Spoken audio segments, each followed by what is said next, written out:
This is Mill Lane, which joins the Newport Road to Wharf Road and runs parallel to the canal. And this property was called Coton Villa. It's now called Coton Lodge and is opposite Coton Mill.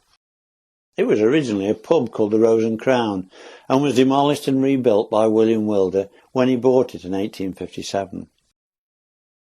The highlighted row of cottages was called the Barracks and was said to have been used by the navvies when they built the canal.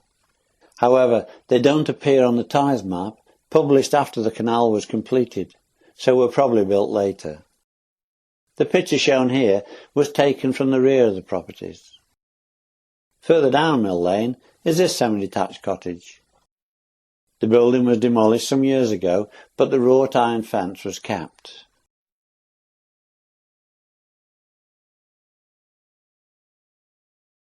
This area, like the barracks and the semi-detached cottage, has long since been cleared and replaced by waterside bungalows. But this map of 1880 shows a cement works owned by Henry Newton and later by his son George.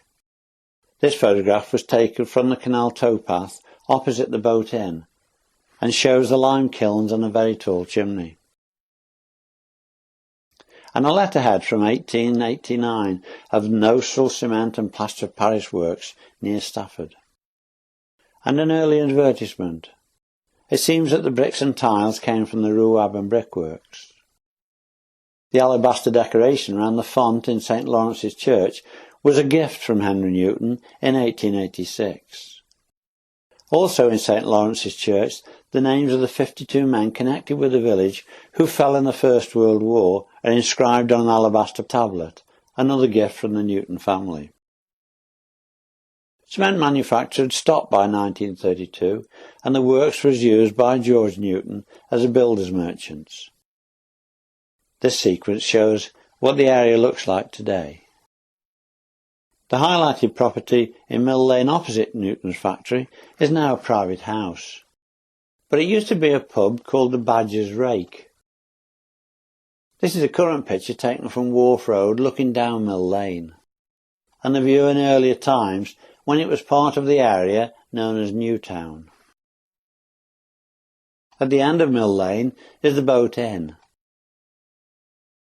For many years it was in the hands of the same Swift, Marshall, Hill family.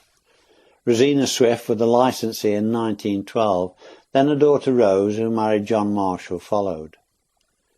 This photograph was taken about 1920 when Rose Marshall was the licensee. She was a widow at the time of this picture. Her husband John Marshall was killed in action in 1917. And their son Stanley and his wife Rosalind took over the Boat Inn in 1947.